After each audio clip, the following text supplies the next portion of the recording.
Good morning, everyone. It is February 13th, and I'm making episode 4. So, yesterday I talked a lot about the grooming that went on when I was a young child, and I would like to have a bit of a history of what I used to be like prior to having that grooming and subsequent child abuse.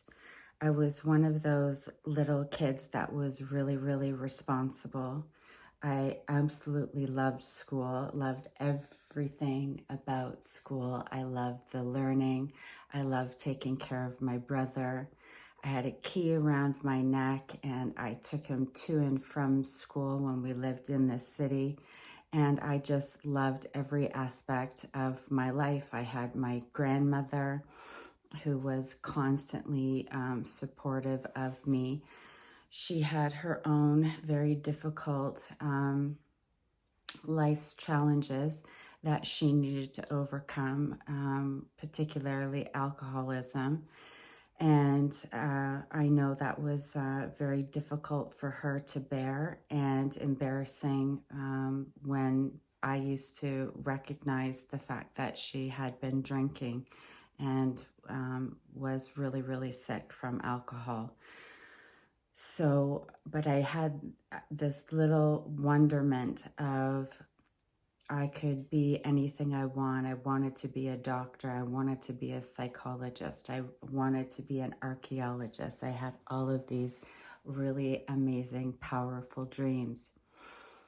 And after my mother got married to my stepfather and the severe abuse and torture that came immediately after that, I completely changed.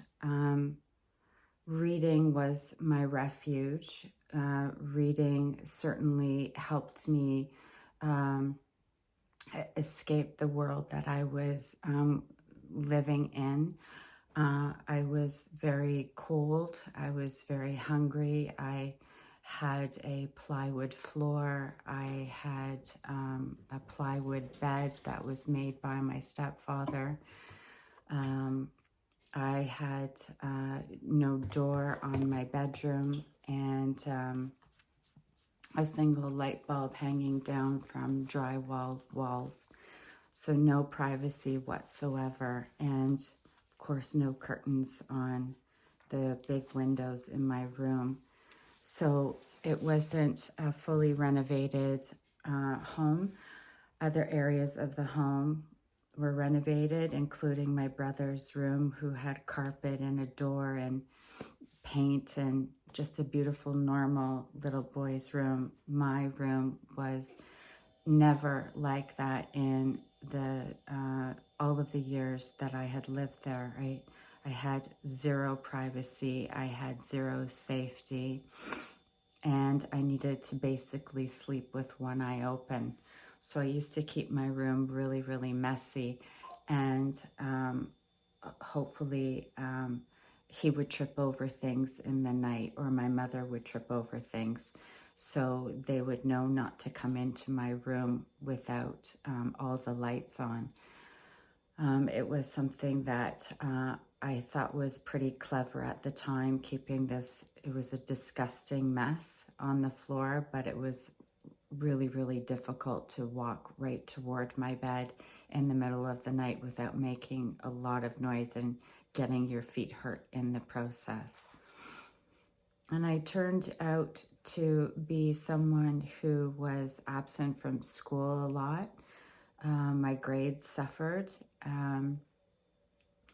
I really didn't have a whole lot of time to be interested in school and, you know, the benefits of a great education. Even though I wanted to go to Queen's University, it was something that I never thought I could achieve.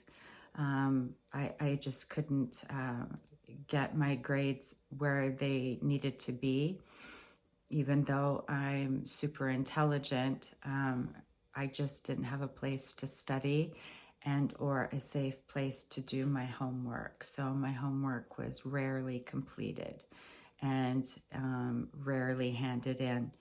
And when I did go to school, I really, really acted out. I was very rebellious, very angry, and someone that who I can now look back with love and say, you know, I'm so sorry that all of that happened to you.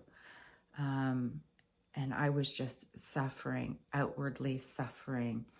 I would meet boys, gays, frequently. I would frequently chase someone of the opposite sex or the same sex just to get some sort of attention and love and physicality that I really, really was craving.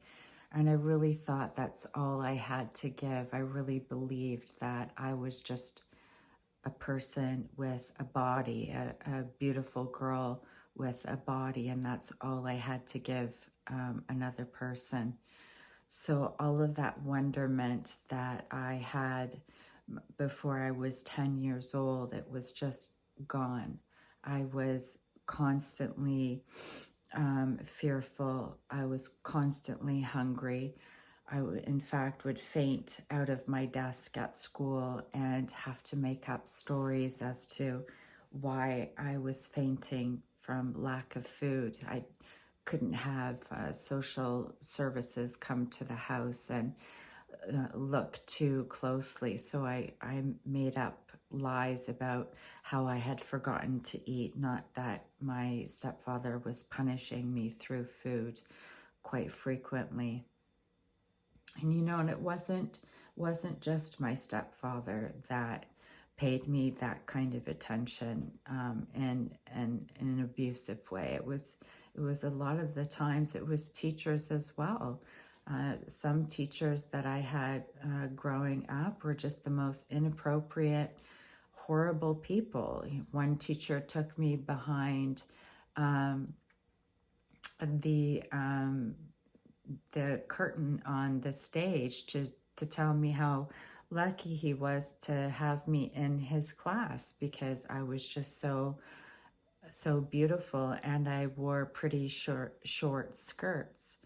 And so I just really, every bit of attention I got from adults was just so negative and so shaming that there was just no safe spot for me to go. There was just, the only safe spot I had was listening to music, writing the lyrics down in a journal because I was not allowed to write in my journal the truth. My mother found it, told me never, ever, ever, ever write anything down ever again, and she threw it in the wood stove.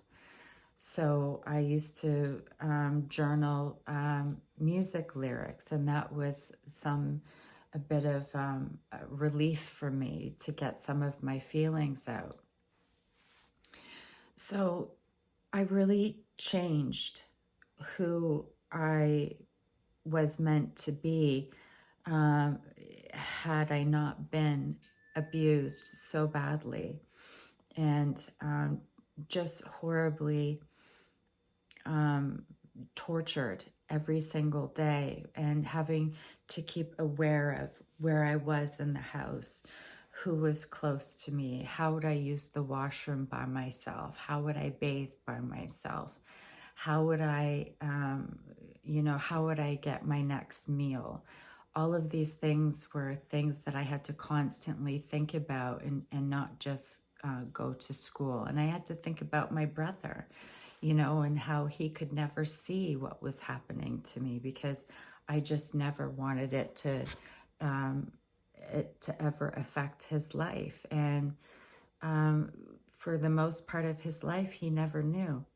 He only knew up and about, I'd say, a year or two before he passed away is when he found out, when I started talking to him about the things that I had done to keep him and I safe. So those were the changes in the two people that I became. And it was like an overnight, huge, massive change. And it's taken me all of these years to get back some joy and to get back that good feeling about myself, whether, regardless of the mistakes that I've made, regardless of my poor choices, regardless of my mental health and those labels.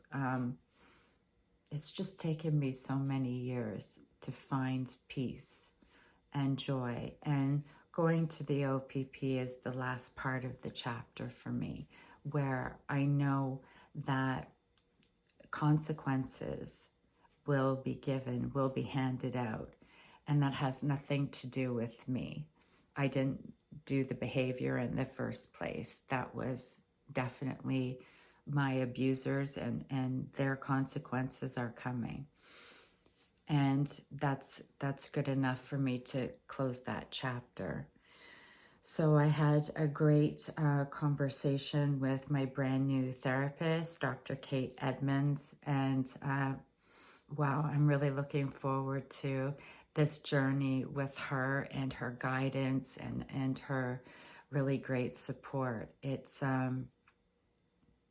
really necessary to be supported and not just rely on my husband and my family, but a whole varied group of people that can all lend a hand, and we can all go through this whole investigation together in a healthy way, in the healthiest possible way.